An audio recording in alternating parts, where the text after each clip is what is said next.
sure you're ready for this? I'll do my best. Your best? Losers always whine about their best. Winners go home and the prom queen.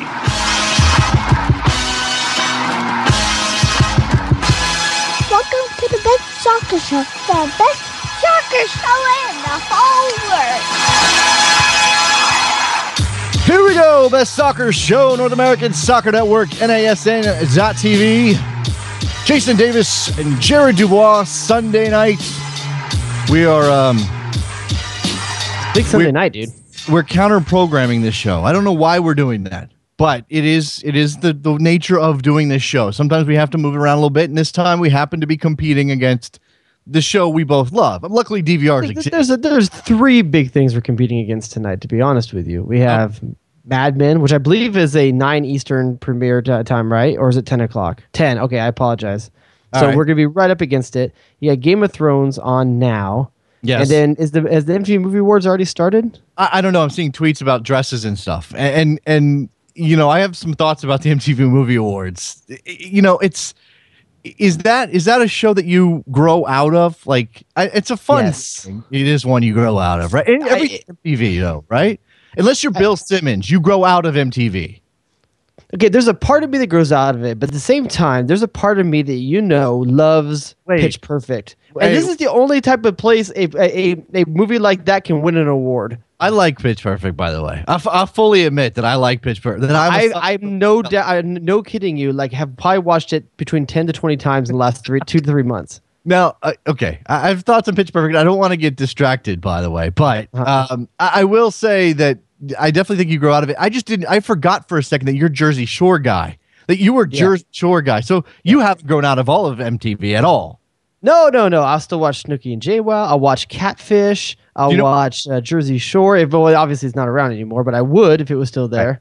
I honestly cannot remember the last time I consciously chose to navigate my TV to MTV. I honestly can't remember. Robin Big back in the day? You didn't watch Robin Big or Fantasy Factory? My wife was a big Robin Big fan, but that's like Big was awesome. That was like 5 years ago at this point. Yeah, that's true. I can't remember. I know Fantasy Factory, whatever. I'm sure they're not going after our demographic. No, they don't care about us anymore, but we still matter until we're 45? Is that right? Sure. If you say so. I don't know. I don't remember when we stopped mattering. Okay, so but if we're no longer the target demographic, why is Conan O'Brien the right host? Is Conan O'Brien the young hip Jim? Is he like, you think you would go Jimmy Fallon before you go Conan O'Brien, right? As a host?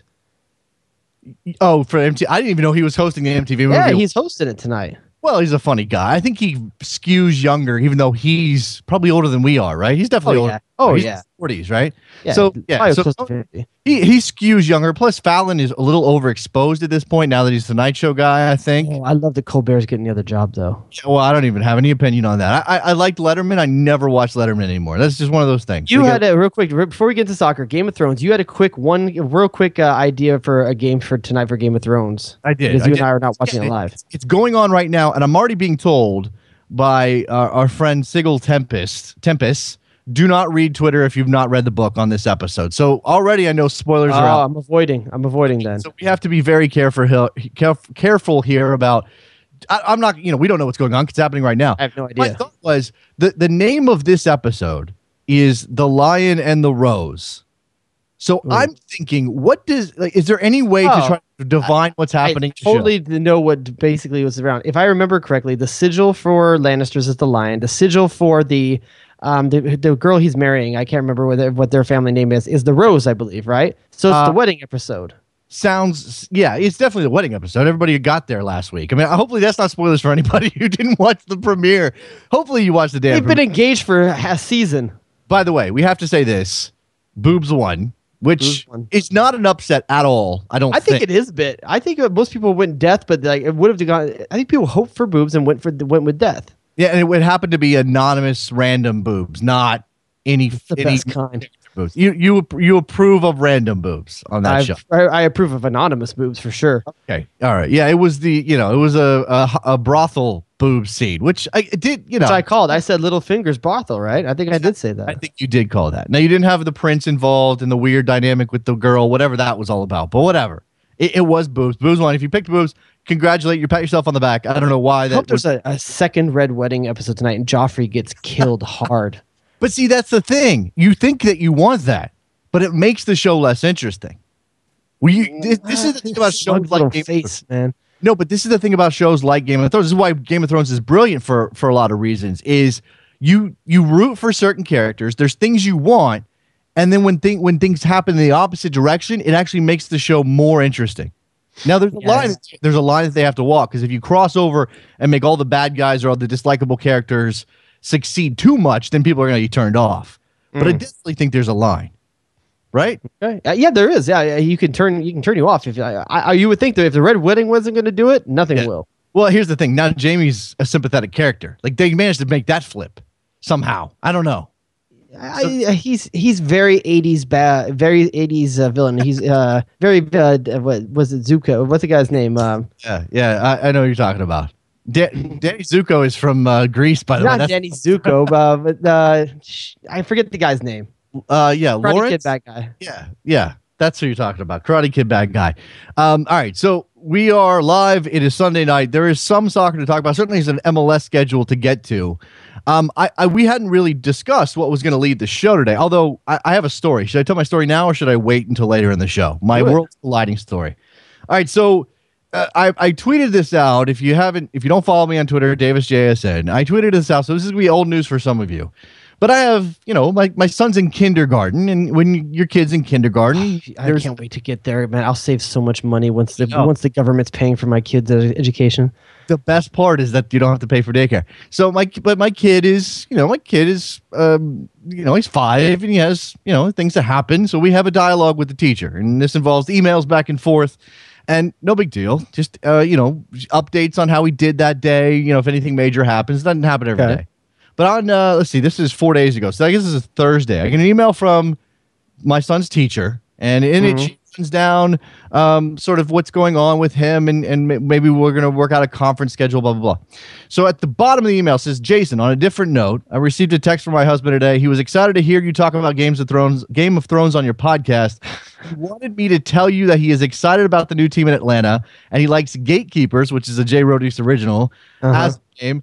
I have no idea what that means, but I'm relaying the message. He's like, ouch. She's just getting this text. I love that. I love that your worlds collided right there. I haven't had that kind of moment right there. But what's more important is if we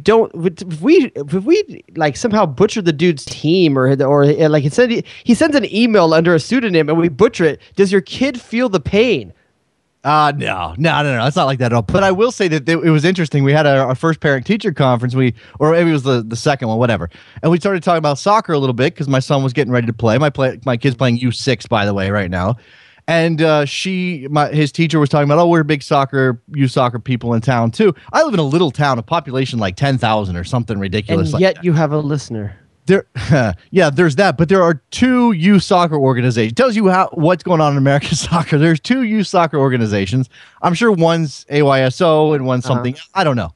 We signed him up for one. I told her we signed him up for this one. She goes, that's the wrong one. You should have signed him up for the other one. That's You've already screwed him for life. You've already screwed him. I've picked the wrong U6 team for my kid. It's all over.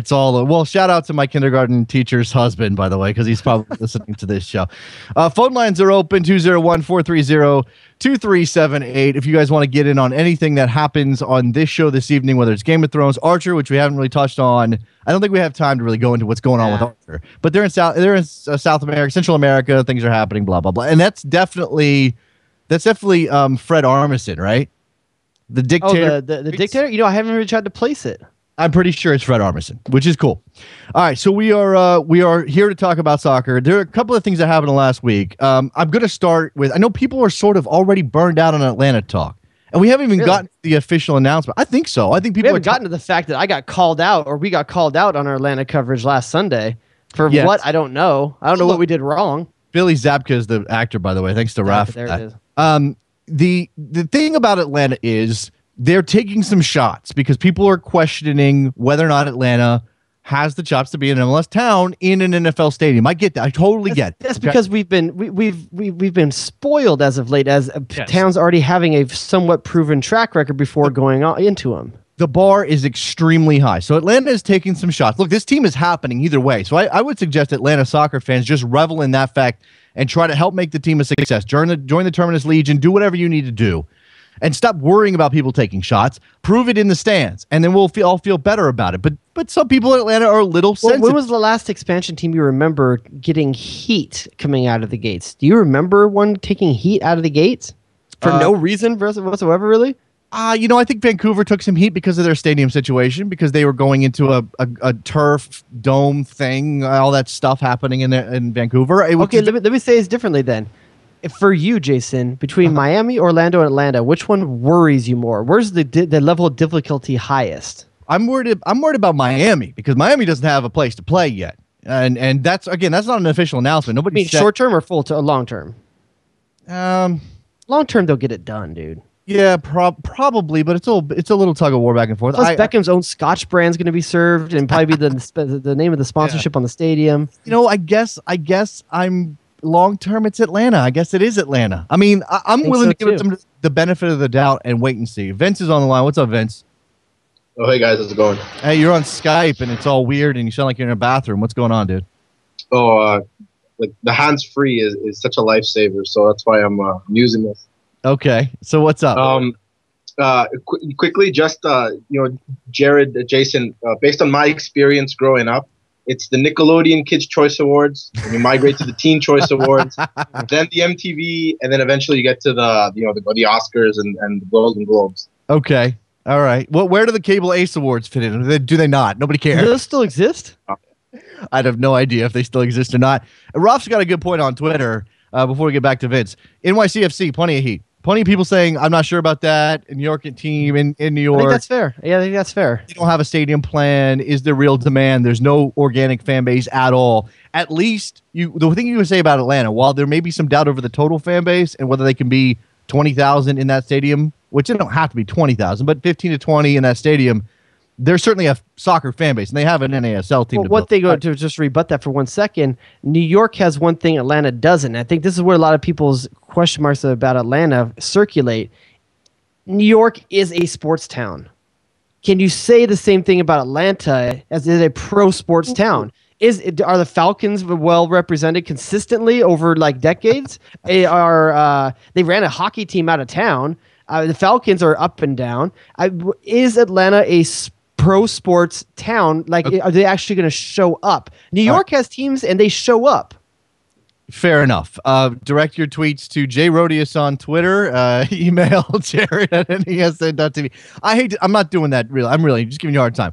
I do think that it is short-sighted to compare the situation of the Thrashers with a soccer team. Now, I think there's some fundamental differences that make those things not comparable. That doesn't mean you can't have doubts about the soccer team, but don't point to the Thrashers moving and say, well, that's why this might not work. It's a niche sport. But at the same time, though, MLS has made soccer work in non-big sports towns as well. Portland, for example. That's not a big sports town. So soccer has worked in other cities. I'm just saying, between New York and Atlanta, I worry less when you think about Yankees backing, sports town.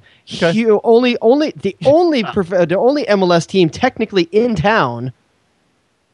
Yeah, but we think about New York being outside. Yeah, but they have a lot of things going for them. But you're right, it is getting heat. We're comparing we're comparing a market with 19 million people in it to one with 5 million people in Atlanta. I mean, those things are fundamentally different. So let's put all of these comparisons aside. The reason we ran off Vince, by the way, but the reason Atlanta came up is because an invitation leaked to an event on Wednesday, which is the 16th, which is the day that everybody reported. Jonathan Tannenwald at Philly.com had it first. That's the day it's going to get announced. I heard some comments from Arthur Blank on local Atlanta radio in which he sort of talked through possible names and getting a deal done. It's done. It's coming. We're going to see it on Wednesday. The only question I think is, are those colors, which are like red and yellow and like Atlanta Hawks colors, are those going to be the colors of the team? It reminds me of the Chiefs. Reminds me of the Redskins. It reminds me of the Hawks. I mean, is there a red and gold team in MLS right now? No. There's plenty of red. Yes. But we're running out of colors. There's only so many. You're gonna have to, unless someone wants to. Orlando took purple. That was the last great frontier that I think that was out there. Really, Houston took orange. What are we left with? Is there any? Is there a brown team?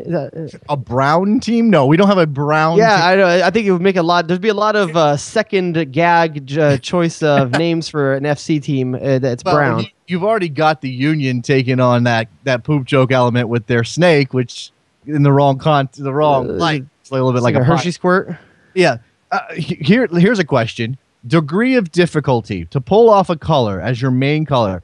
Tougher to pull off purple. Tougher to pull off brown. Tougher to pull off pink, which is not an MLS color right now. Ooh, but you know what? Pink's kind of in though. So I mean, you can work pink, but long term, pink's gonna be the toughest. Long term, pink would be the toughest. I think I think so. I think that would be the toughest to pull off. If you're gonna pull off pink, you have to have the most like awesome look around. It's got to be strong. It's got to be strong. I think pink is a really good level of color you can use as a highlight color, a piping color, or something like that in a kit. I think that's definitely something a lot of teams could pull off. I see someone like a Kansas City pulling off a pink piping. They seem like the big type of organization that wants to take the most risk with their jersey. Hell, they busted Argyle out for God's sakes. They could do that. They could do that hoops look and have some pink accents in there, and that might work. I don't know why. I think you pulled off. Brown's just an ugly color. I don't know how are you going to pull off brown. Again, I mean, even the Cleveland Browns, their brown, the main color isn't brown. They do wear brown, but that's a really they have to mix in the orange to give it a decent look. By the way, full disclosure, I'm a colorblind man, so I may not always be right when we talk about colors. Jared has no clue what's going on. Why do you think I'm wearing white right now? I know I can match it with anything. I love the story you told me when I did a story about Umbros in the 90s, and you talked about how your Manchester United stuff was the go-to because you knew it. Like you knew what you were doing with it, right? Oh, because it was red. Yeah, I knew I could what I could match red with. Yeah, Trevor's monitoring Twitter. Silver and black, which is, again, I'm going to give full credit every single time. That is Jimmy Conrad's idea for the rebrand of Chivas USA. Silver and black. Right now, you would sell out of clothing in the LA market with that. You know what? I think that it would be a slam dunk, but I also think that MLS wants to avoid some of the and it's unfair and it's stereotyping in a lot of ways. But they want to avoid some of the other elements that come with those colors, which were Raiders colors, and were huge. I'm gonna say I think LA should adopt. I think Galaxy should adopt it. They're literally a block from Compton. You might as well go black and silver and just go full on. Yeah. All right. Let's do that. We can talk about colors. 201-430-2378. Again, that event is set for Wednesday. Sportslogos.net got an invitation. Where's my? I don't know. I don't live in Atlanta, but where's my invitation? Where's your invitation? Where's? I get nothing, dude. I get nothing. I know. We've established that. I know. By the way, I think that in the expansion discussion, if you had to pick a city that's leading the pack for that 24th spot, who do you think it is? Because from reports, I have a city in mind, and I think you're going to be surprised. I think San Antonio. Okay, I think Minneapolis is leading the charge right now. I listen. It fits one very big check mark. I think the league wants to hit. If you look at a map and see where MLS is, there's nothing there. Now, okay, let's be fair about that. I'm not saying that Minnesota doesn't deserve a team on some level or can't put together a stadium package or whatever. And they have this kind of dueling thing between the owner of the Vikings and the baseball team owner. I don't like the Silverdome idea, though. Silverdome, that's Detroit, dude. Oh, I apologize, not Silverdome. What's the one they have there that's decrepit? They're talking about using. The Metrodome, which the football team has moved out of now. Yeah. I don't know about that. But I will say that. Yeah, there's a big gap in the middle of the country. You'd have to go down to Kansas City before a team in the Midwest. You got Chicago, obviously. Not a lot of people live there. I mean, let's be honest about this. I mean, Minneapolis, St. Paul is a decent sized area, but not a lot of people live in the middle of the country. It's flyover country for a reason. If you fly over Kansas and Omaha and Nebraska, and I've lived in Kansas, I know what I'm talking about here. That being said, I gotta give it up when in terms of, like, for example, Minnesota FC, that their branding is probably some of the best branding in the entire country. They've gotten a few things right there. Yeah, Minnesota United FC. Yeah, and then with the bird, the swan or crane. I can't. But whatever it is, it's hot. It's so hot. I love it. No, they knocked their crest out of the park in a way I don't think anybody else has. And I still like Sacramento Republic. And you know what? There's another one that's really, if you talk about lower leagues and good crest, Detroit. Detroit, which was it? Is it just Detroit FC? Is that what it is? They have a great looking crest and kits. Yep, 720. You're on the air. Hi, this is Phil in Denver. Hey, what's up, Phil? Hey, not much. Sorry, I'm a little sick today. Hopefully, y'all can understand me. And if only there was something legal in your state to help you with that. Okay, you guys talked over each other. Phil was trying to give you a shout out for color blindness because apparently Phil's got a color blindness as well. Go ahead, 10% Phil. of all men. Yeah, I know. Yeah, that's right.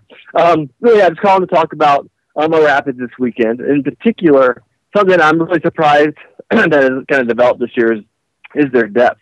And I'm not going to sit here and say that Vicente Sanchez and Chris Clute are as good or a big-name player as Michael Bradley and Defoe. But what I will say is that they are as important to our team as they are to Toronto. And so I think not having those players play and us coming out with a win was a really big deal for us. No. That's a big confidence boost for Colorado. Lots of questions heading into the season for the Rapids, Jared, because they lost Pareja, and they go ahead. No, I don't mean to disparage the Rapids, especially when they have a guy on the line with us. But for me, it's a lot more about not having Bradley and Defoe. Yeah. Oh, yeah. But that being said, the Toronto team still was fairly decent, and I think Colorado is still kind of a sleepy. They've taken a step back from last year. Losing Oscar Pareja has been big for them, and I think bringing Mastroeni in so late as an official addition is going to a bit retard the team a little bit over the course of the season. But they still have elements of the team that killed it last year. Yeah, I just don't know if the identity is still quite the same. But I think in this game in particular, I'm going to chalk it up to Bradley and Defoe being out. And if the Rapids can put a few games together, I'll start being back on board. But that being said, Dylan Powers still, what great vision to cut that ball back to Edson Buttle right there on that in line. You still got great pieces there, dude. By the way, oh yeah, I don't know if this means anything for you, Jared, but this is a team with two Dylans on it. What is going on there? And no Brandons? No Brandons, but it's man. Dylan Cerna and Dylan Powers. Right. Neither one of them spelled like 90210 Dylan, but I still think they got to be like your second team in the West, right? Just because of the Dylan factor. I mean, if they had sideburns, I mean, if you're going to do it, you got to do it right. And both of those guys born during the height of that show. So they have no idea what we're talking about and why their name means anything. That just means their parents were big 90210 fans, most likely. Maybe, but both of them spell it Dillon, and I'm pretty sure the character's name was Dylan. I believe so as well. So I don't know what that means. Like, let's name him Dylan, but not Dylan like on the show. We'll change it up a little bit. Like that kind of thing. Like that's it could be, but listen, the name was around a lot. I remember there's a lot of guys being named Dylan around that time. Yeah, and obviously, Bob Dylan. Anyway, Phil, what's the ceiling for your team this year? Be honest. Be completely honest. We make the playoffs, but we don't make it to the cup. And we're not going to win the division, I don't think. But I definitely think we make the playoffs. Okay, you just snuck into the playoffs in one of the playing game last season, and that was with a surprise team. Lots of good feelings, obviously good performances out of young players. To repeat that and to do it with a rookie head coach who basically had no warning he was going to be getting this job, I think it's a tough ask. I don't think they make. I want to be one other thing with you there. Say something about Pablo and his changes, and all the Rapids fans have been agreeing with me on this. We like his substitute choices a lot better. His substitution choices have made a lot more sense to us. I remember Pareja making some really questionable decisions with substitutions. We've been a lot more confident with that. He's gone back to a traditional 4-4-2, no more diamond. It's just a 4-4-2. Yeah. Especially during Toronto. Having Buttle and Torres up top worked out a lot better. Brown, I think he had a bad game last week. His first touches were awful. He needs to get his head back in the game, and hopefully he will. Deshaun Brown's going to be a gamble every time he goes on the field. Has to get his form back. Okay. But I think we can do it. Does Pablo have a big hill to climb? Yep, but I think we can do it. All right. I am hoping. But let me get one thing before he takes off then. If the Colorado is a playoff team, as you said, there has to be a minimum of 4 teams in the West beneath them Who are those 4 teams if you guys are making the playoffs? Because I'll tell you right now, I don't know if there's 4 teams worse than Colorado in my mind. So who are those 4 teams that you guys are going to beat out? Well, it's so early in the season. I don't want to say too much. No, but it's early enough you can say your team's going to make the playoffs. Portland hadn't won a game yet. Portland. All right. Yeah, you're going to go out on that. Because they haven't won a game. Right. I know it's bad. It's early. They haven't won a game yet. Portland. I'll say Vancouver again. All right. I'll say San Jose and Chivas. I think if there's going to be a 4, it's those 4. The question is, can Portland get their stuff together or not? I appreciate the phone call, Phil. Best of luck to the Rapids, man. All right, thank you. Have a good one. All right, we can transition into MLS there. We do have some there's sort of the extraneous news about MLS, which is the salary dump, which we get twice a year. I think it's a little earlier this year, Jared. I'm over it. Not that I don't care about the disparity, and that's the main talking point for me, is still the disparity between the top end guys and the bottom end guys, and sort of how can you put together an even team of I'm done being shocked about this every year when there's a CBA coming up. I mean, as soon as that's done, then have the conversation again. We're having the same conversation every year because the rules are the same. Right. No, absolutely. So next year, where these lines are, and if this disparity is still there, and where it actually lies, that's going to tell me more. Well, I do think it prompts an interesting discussion about what the steps should be. It shouldn't be just let's raise the cap, because right now, and I had a very interesting discussion with somebody who's been involved in the world of contracts and salaries. There is no real cap. It's a soft cap, meaning teams can spend as much as they want. They're just limited. They're just limited to those 3 over budget players, and allocation money pays it down. Nobody knows how much allocation money teams actually have. Blah blah blah. Again, it's not necessarily about the cap, which I think the base cap should be raised and there should be some sort of floor. But then there's the matter of, there are starters in this league who are contributing week in and week out who are making $65,000 a year. That's not good enough. And I don't know if they end up losing their job because you shouldn't have a $65,000 player starting and they get replaced by somebody more expensive or what. But I'm just saying that's the issue that the league is facing. One thing that just popped into my head, and I apologize to go backwards for a second, but this is still MLS related. When we were talking about the next expansion team, we were talking about Minneapolis. I mentioned San Antonio. I think you also mentioned Sacramento. We talked so much of the talk to the last 4 MLS expansions has been about the TV contract, which makes a TV contract more appealing. Finishing out that center of the country up in the north side and getting a team in Minneapolis, or a 3rd team in Texas, a 4th team in California. Is it more important to check off a part of the map, or is it more important to get more into a more dense area of the country? Oh, that's a good question. I mean, you obviously don't want a team. You don't want to start a team and have them drawing 10,000 people in a much bigger stadium. That would be a disaster. So, yeah, I think I think it is sort of coverage. I mean, I know that's odd. You want to pick the right spot, but it is sort of coverage. Scott from Florida is on the line. What's up, Scott? Hey, I was just wondering, who do you think should be more worried, Portland fans or New York fans? Because both teams seem to be kind of underwhelming right now. I think Portland fans should be more worried, to be honest with you. I know the Red Bulls lost to DC United. I know that's bad. I think there were a couple of decent stops from Andrew Dykstra. They wasted some chances in the second half. I don't know. I think the Red Bull, and I always call the Red Bulls fragile, and I think they are, but I think they're sort of more. You say that because they choose not to play on turf? Well, there's that too. But I still think that they're sort of in their regular mode, where Portland, I don't know. I feel like maybe Porter doesn't have exactly the right kind of grip on what he wants. New York is a classically slow starting team all the time, and classically inconsistent. That's what made winning the Shield last year was so impressive for them because think about how they started. They started off last season just like this. Yeah. Just like this. And they came back and won the whole thing. So they have that going for them. Portland, man, I think you have to speak for you too, Jason. I think we both felt that a Caleb Porter team was mentally stronger than this, was more well prepared than this. How wide open was Cubo Torres on that equalizer for Chivas? There was far too open. he split the center backs, and I actually don't feel like I should be saying the words he split the center backs, because the center backs were 20 yards apart, and he ran up the middle, and there was nobody there. Todd never even looked over his shoulder to see where Torres was. And I think they're going to look back this season and look at letting David Horst go as a really bad mood this offseason, because my hand to God, I love David Horst. I think that is a great defender in MLS. He has huge potential. I think he's showing some of that potential in Houston. Houston's got some other things going on as well, but I think that was a big risk, a big gamble that Caleb Porter made, and it's not paying off right now. Look, I know this is a parity league, and I know you can still make a run, and you can get hot, and you can make the playoffs, but we just talked about it with Phil from Denver.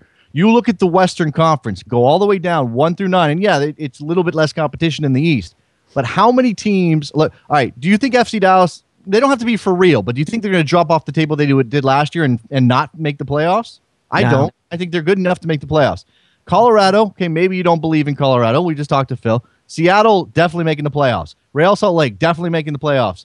Galaxy, definitely making the playoffs. I don't care if they're below the line right now or not. 2 games in hand. Yeah, and then you have Vancouver, San Jose, and Chivas, who could still. I mean, I wouldn't put it past them at this point. I told you second show of the year. Eric Torres, top 5 goal scorer. He's top 2 right now. I mean, the guy could. Chivas USA could ride Eric Torres to a playoff spot, and they could ride McNamara, who could be a Rookie of the Year candidate, to that playoff spot as well. Yeah. If they can shore up the defense and they can make that tough. Tough for other teams to score, they have a chance of making that line, making that number 5, number 4 slot somewhere in there. You usually need about 1.5 per game to make the playoffs. And right now, I mean, I know, again, it's super early. That's always the caveat. Right now, the only teams over 1.5, FC Dallas, Seattle, Real Salt Lake, and the Galaxy. Everybody else is below that line. But that's for the 5 spots right there. And all of those teams have significant quality. As long as FC Dallas doesn't have a rash of injuries, I think they make the playoffs. Seattle, we know about their firepower, and Obafemi Martins hasn't even started scoring yet, but I still think he's dangerous. I don't know why you hate on him so much. Wait, who? You. Who did I hate on? Oba Martins. Oh, yeah, I'm just not a fan. I don't know. But but let me say this. Of those teams you're talking about, Colorado, to me, is the team of that right now above 1.5 that you mentioned. They're 1 player injury away from not being there. If Dylan Powers goes down, I think that team can't survive. You can't say the same thing, I think, for any of those other teams. Seattle can lose Alonso. They could lose Nagel. They could lose maybe even Dempsey. They have lots of components that can fill. They have Papa on the bench, for God's sakes. Yeah. And I think LA, you could say the same thing about. None of those teams are built around a guy the way Colorado right now is flourishing under a guy, and that's Dylan Powers. Yeah, I mean, look, the wrinkle here is that it's a World Cup year, so LA is going to be missing Donovan for a good stretch. Seattle's going to be missing Dempsey for a good stretch. I mean, there are some other. RSL's going to miss Beckerman. That's going to be huge for them. Now, RSL has always shown themselves to be, as a team, they can lose anyone and still not miss a beat. They lost a coach and didn't lose a beat. Here's the thing.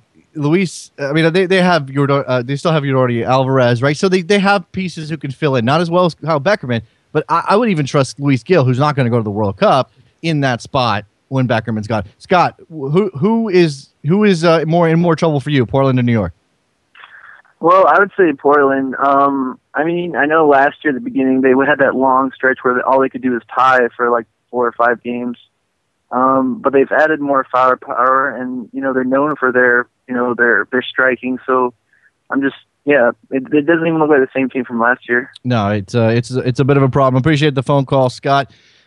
Bouncing around the rest of these results, Jared, we sort of touched on the salary thing again. While we're on that topic still about 1 player making a difference, I think if we transition to the East for just a moment, I think Columbus and Toronto are the same in the same regard. Columbus, without Higuain, do you believe in that team? No. With Toronto, without Michael Bradley, do you believe in that team? No. I think there's 3 or 4 teams out there that could be difference makers down the stretch, as long as those guys stay healthy. But without those key components, there's a few teams out there that are having success right now that may not be able to sustain if they lose 1 player. Here's my thought about Toronto, and I completely agree with you. With Michael Bradley consistently, and again, World Cup absence, hopefully he doesn't get hurt. He obviously missed this weekend with an injury. without Michael Bradley, with Michael Bradley, I don't even care if Jermaine Defoe plays, but with Michael Bradley, that's a playoff team. Without Michael Bradley, they're not a playoff team. I agree with that. That's how big he is in the middle of the park. Even a team like Kansas City, if you lose Zuzi, I think there's enough talent there to compete. Yes. And then their defense will be in every game. You know, even without someone like Graham Zuzi ahead of them, I think even New England Revolution, who are terrible right now, they still have a few guys that they can possibly count on. They're doing all this right now with very little to no Kellen Rowe. You know, so I mean, maybe that's a statement on them. They still got 6 points and they're above the line, but over 7 games, so it's not really that pretty. But there's a few teams out there right now that can still manage if they lose that one key guy. 6 games for the Revs. Nobody's played more than 6. Just to get that. Excuse me, I reversed my 2 columns. 7.6 games. Yes, you did. They got to win this weekend. New England beat Houston 2-0. No Brad Davis for the Dynamo. Look, I at the beginning of the year, I was really impressed with the way the Dynamo were playing, and I thought that we were going to see a different sort of season out of the Dynamo. Perhaps, I mean, they may lose. They're definitely going to lose Boniek Garcia, but they may or may not lose Brad Davis. I thought that we might see them not do the bare minimum to make it in the playoffs and make the run, but actually be top the 3 of the East. But I don't know. I can't tell now. I really can't tell. And the flip side of that, too, is that's not a team that spends. They do the best they can with the amount of money they spend. Yeah. This is where the Houston fans curse the name of Totally legit. Totally legit. You know, they don't spend much. Yeah. I'm looking at the Eastern standings, looking at these results. You mentioned Beckerman. Beckerman scores. Adu scores. Both of those 2-2 draw. Terrible marking on Maurice Adu on that set play, by the way. Wide open. 9:05. You're on the air. Is this Vince again? Yeah, guys. Sorry about earlier. No, it was fine. You hung up. Why'd you hang up? Oh, I got disconnected. Oh, okay. Well, now you're on your phone, which is probably more trustworthy. Yeah, that's why. Right, so go ahead. Yeah, just quickly, guys, I want to say I've read the books, and based on what you guys have said, I haven't seen it yet. Don't spoil a thing, Vince. But this episode should be really good. Okay, that's it. That's as far as you can go. No more. No more. I'm going to hang up on you. Do you have a soccer-related comment? Do you have a soccer-related comment? Yes, I do. All right, go for it. You know, like you guys are talking about TFC earlier. I agree with you guys in the sense that over this off season, what the management for TFC basically did was they put a Band-Aid on this situation. Now, this is a great Band-Aid. Like I'm talking expensive Band-Aid and surgical.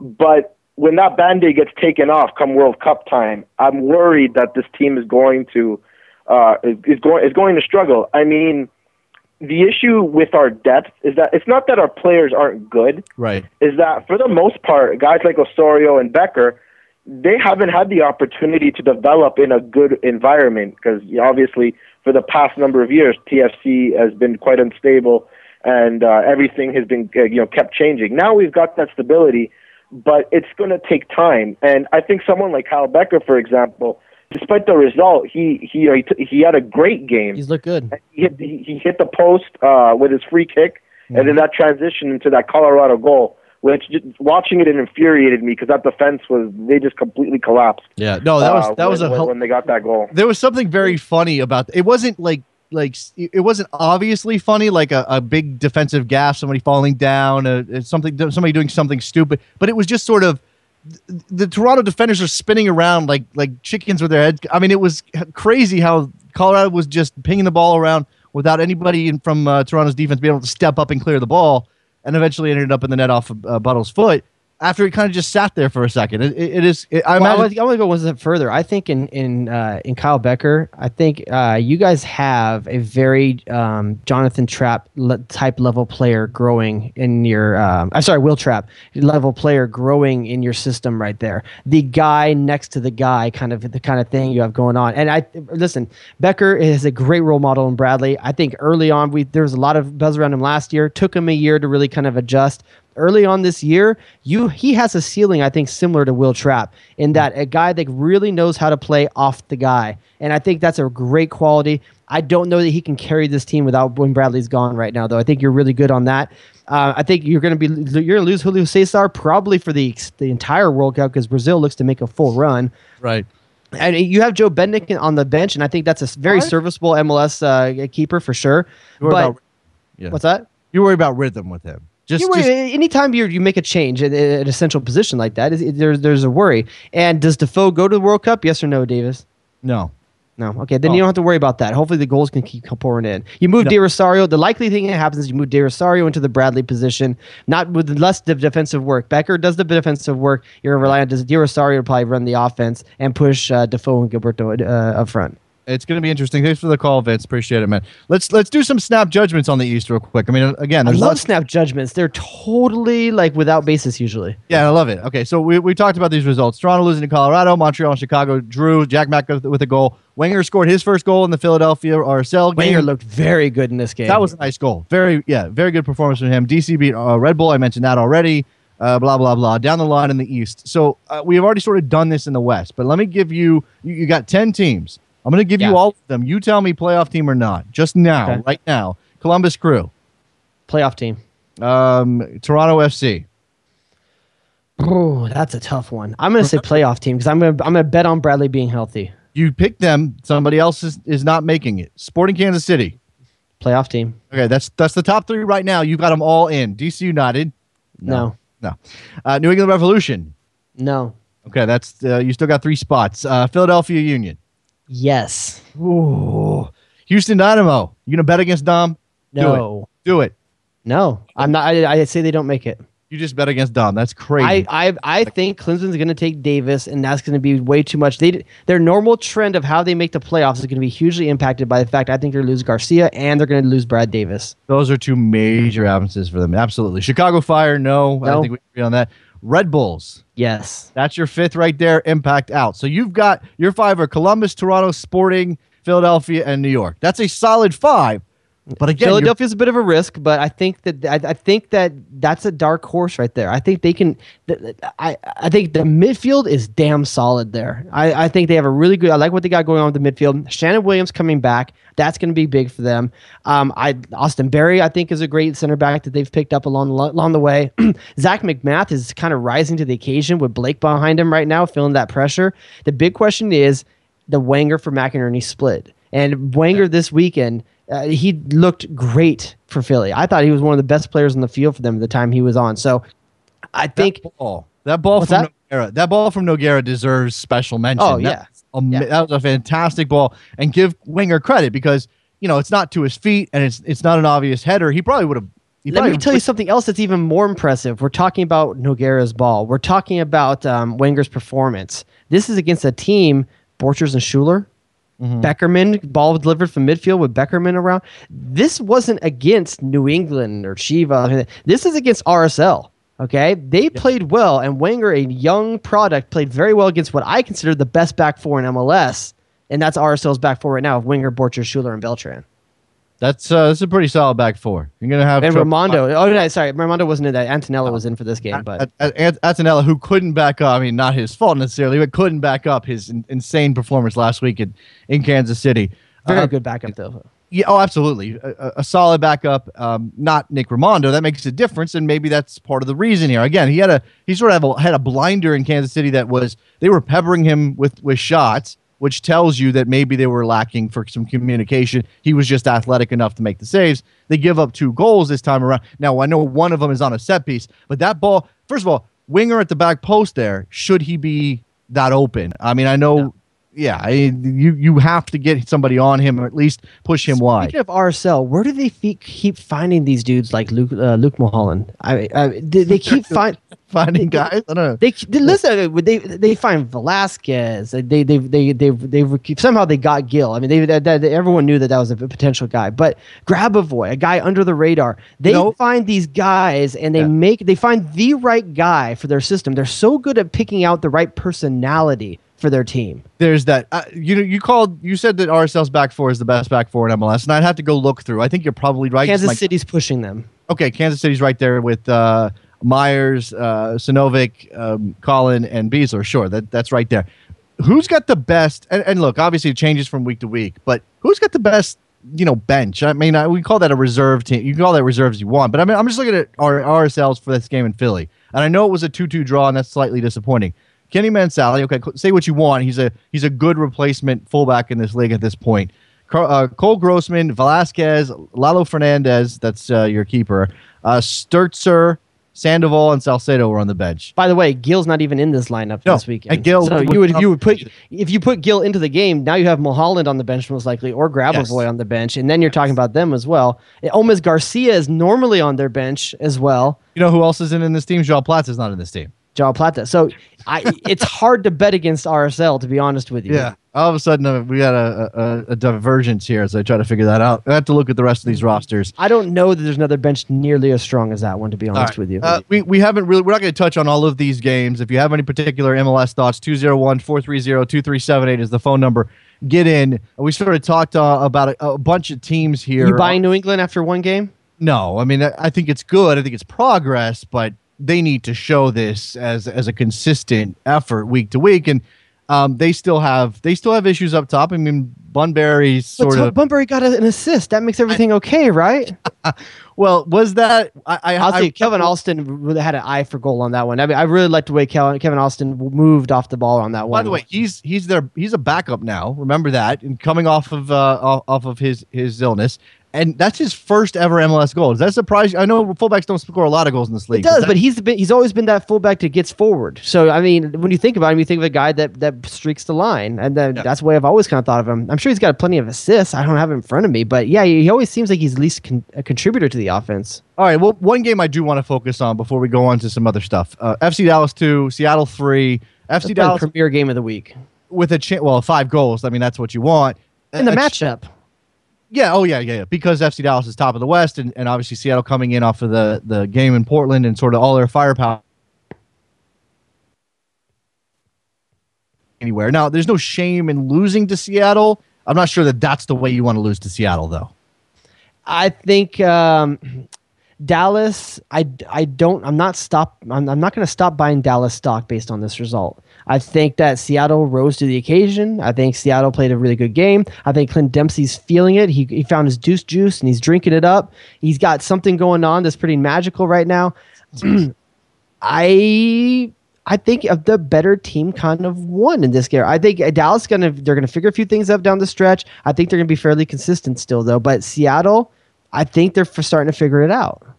FC Dallas, and again, no offense here, man, but they're still starting Stephen Keel. I mean, it just, that's not going to be what carries them to a potential playoff spot in the West. They obviously have Fabian Castillo and Mauro Diaz that started on fire. We've seen what Javon Watson has done. They have, and Blas Perez can score. Say what you want about Stephen Keel, but Oscar Pereira did more with lesser names last year with Colorado. Absolutely, he did. That is part of the reason I believe, but. And this is what I didn't bring up with Phil from Denver. One of the questions I have about what Pareja did in Colorado, and I'm gonna kind of throw some shade on him here.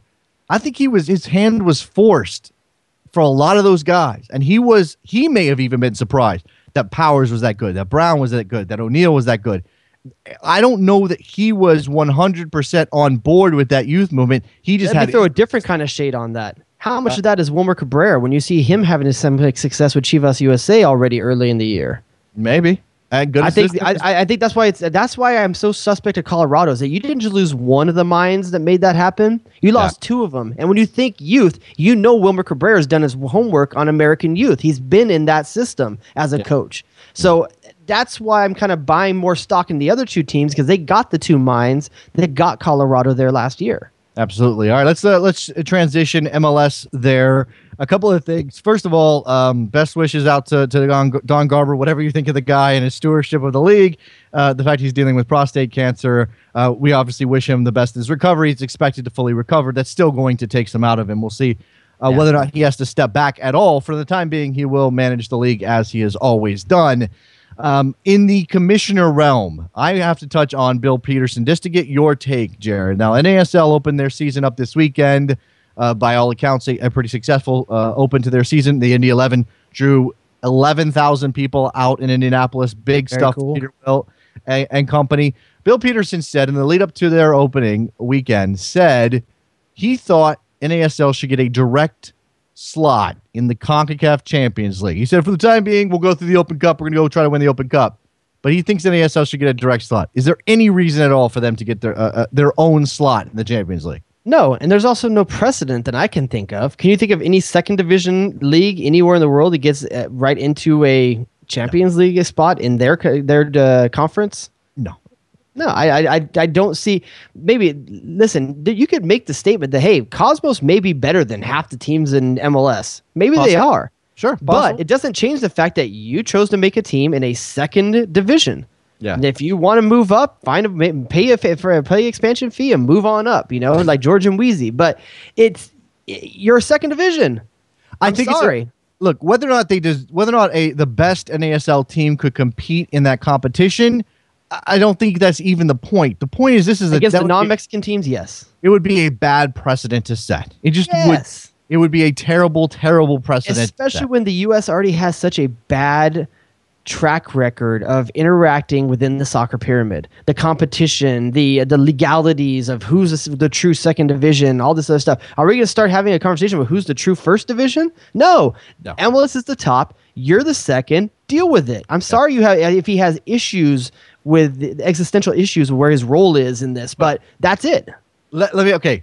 In terms of of what Bill Peterson does, and the way he goes about his business and promoting his league and putting his league and his teams into the news, do you have any issues with that? No. Hype it up, son. Hype it up. Yeah. Be your division, your league's Flavor Flav. Like. Yeah, be the guy on the mic at all times. I'm cool with that. Yeah. If he wants to go WWF style and just grab the mic in the middle of the ring and throw some attention on his guy. I mean, who's the manager that was always on the side of the ring for what, Bobby Heenan? Is that what you're talking about? No, was Bobby Heenan the manager or was he the announcer? No, well, he was an announcer for a period, but he's also a manager. Bobby the Brain Heenan. Yeah, Bobby the Brain. That's it. That's what I was trying to think of. But yeah, just be the guy that builds your league up. Get him in the news. That's cool. I get all that, but don't expect us to take this kind of thing seriously. No. Now I have this mental picture of Bill Peterson cutting promos backstage, like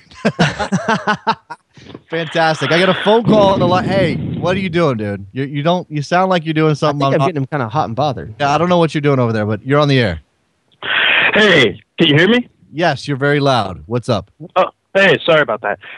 This is Raph. Hey, what's up? What's up, Raph? Thanks for the tip-in. Yeah, go ahead. Not a problem. I just wanted to quickly touch in on the whole NASL First Division CONCACAF Champions League thing. I mean, I'm with you. I think it's a little bit ridiculous, although I will say that he basically answers to the owners. Sure. Just like every other commissioner does. Mm-hmm. And my response to that is that I don't think it's as much him putting it out there as I think, there's a certain faction of ownership out there that wants to go ahead and basically take a shortcut to relevance, if nothing else. Sure. No, absolutely. Absolutely. I'm with you on that. And but the brand has so much behind it. NASL. There's a storied history, right? You can't just throw that away. No, come on. I mean, I do this for a living. And I'm an amateur historian. I'm a soccer nut. And I guarantee you that if I went out there and I asked, Johnny on the street about the NASL, they wouldn't have any idea what the hell I was talking about. Half the people that I would ask would probably even think that it was something related to video games.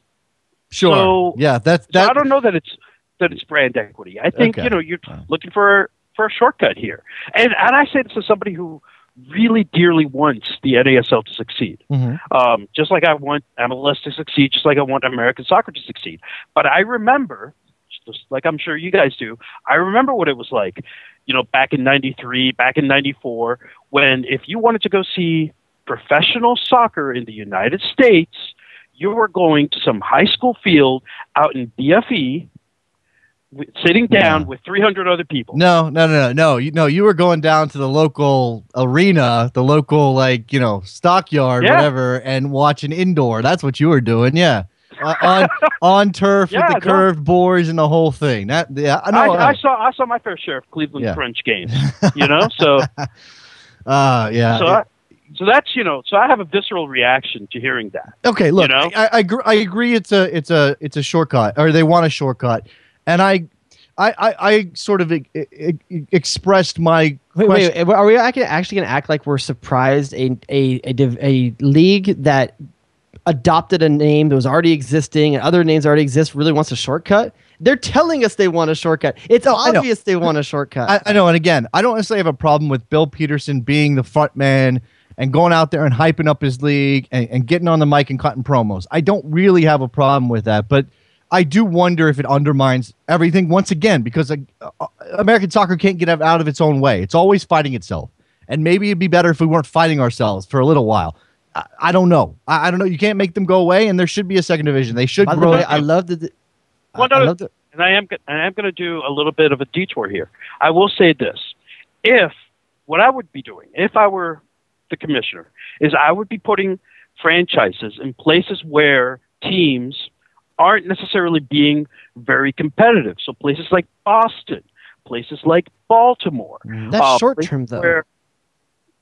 Where I think if you do, good marketing and, you're very clear about what you aim to do, you could really make the MLS teams in those regions, fairly uncomfortable, particularly because you don't have a salary cap. And so if you have good investment groups there, then you could go ahead and really, put a burr under the seat of, somebody like Stan Kroenke in Denver.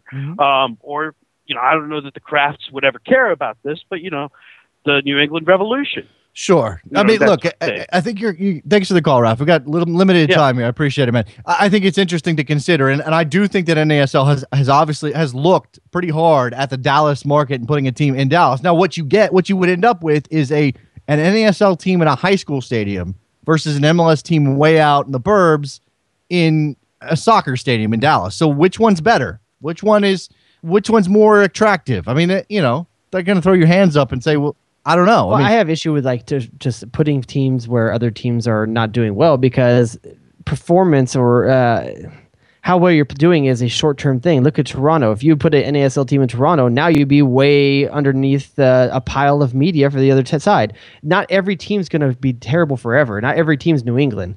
But I mean, it's the same thing with New York. I mean, New York this year got a lot of pub and a lot of attention because they won the Supporters Shield finally. Form is a short-term thing. That being said, I love that he described himself as a amateur historian. It's like saying I'm an amateur porn star, but I don't expect my wife to pay for it. All right, let me see. Let me go ahead and work this in because I haven't had it yet. Oh, and if you're the New York Cosmos, why haven't you got Neil deGrasse Tyson yet to do something like with your team, like announce like the starting lineup or something? I was gonna say probably because he costs too much. But now that I think about it, they got the cash. They got the cash there at the Cosmos. You got to do some kind. Yeah, he's a curator of the Hayden Planetarium. He's in New York anyway. There's got to be a cross promotion there. Have you watched it? Have you watched the new Cosmos? Oh, yet? every one of them. Yeah, every one of them. You have? Okay. You like it? Thumbs up? Oh yes, definitely. Okay. I love it. I listen to his podcast too. I think it's good. I like Neil deGrasse Tyson, but I think it's a little over the top sometimes. It's a little weird with the cutaway cartoons and the. I mean, I know. I think if you think about it, he's trying to reach a pretty broad audience. I know he is. I know it's science for the masses. I completely get it. All right, we have limited time. A couple of rapid fire topics. Just one or two quick thoughts. Number one, are you worried about? We're worried about Josie. He got dropped to the 21s. He's injured now. Is there a way back for him? Is it going to end up back in MLS? Yes or no? I think he should come back to MLS at this point. You already mentioned that Beckham's getting a whiskey. I don't know what that means for Miami, but there that is. Trevor, get on that. That's the thing I want for free. Yeah. Oh yeah. Can we get some of that? Sunil Gulati, in the aftermath of a report from BN Sport that said the Copa America in 2016 in the U.S. was about to be announced, or potentially by May 1st, said, "Oh, it's a great idea, but nothing's done yet." So it's happening, right? It's happening. He's listen. This is a guy that knows the law very well. He's gonna play it. He's gonna play it tight to the vest, and even if we all know it's happening. You know what? He just got distracted by having to fire Tom Sermanni from the women's team, and now he's gonna be back on it, and they'll get it done. That's what's gonna. I hope it happens. That's gonna be a huge deal, and it'd be really fun if it does. All right. Copa Fantastico. Yeah, Copa Fantastico. That's a trademark. Best soccer show original for Copa That Fantastico. Deuce Juice. You owe me money if you use either one. Juan Ayudelo scored for Utrecht. Can he make a leg push and make the World Cup roster, yes or no? No, too late. Okay. Charles Rankin joined Arizona United. Last chance saloon, as the Brits like to say, for Charles Rankin. Can he turn it around and be anything like we thought he might be? This is a guy that couldn't get run. I know. No, I don't see it. This is a long road back for him. And sad. I'm so sad. He's on the Danny Sotella track right now. Like that's the long road he has to have right now. Yeah, but here's the thing. We have the thing about Charles Rankin is he's the anti-Freddie Adu. Everybody just hates on Adu because he didn't work hard enough. Charles Rankin deserves every break and got none of them, and that's what sucks. That sucks. And I really want to see the kid succeed. I don't think so. Timmy Chandler also at Arizona United right now. Matt Castle, by the way. Okay, well there you go. The Red Bull Academy kid. All right, I have no time. I got to run the music. We'll talk to you guys Wednesday, right? Wednesday. Yes. All right. Talk to you guys then. Bye.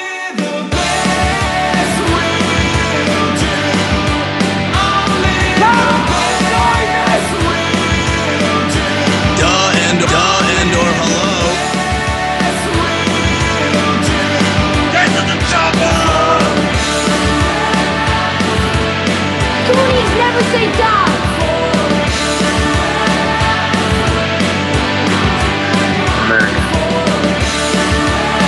Duh and or hello. Loud noise! Oh, it's incredible! Oh, it's incredible! Jay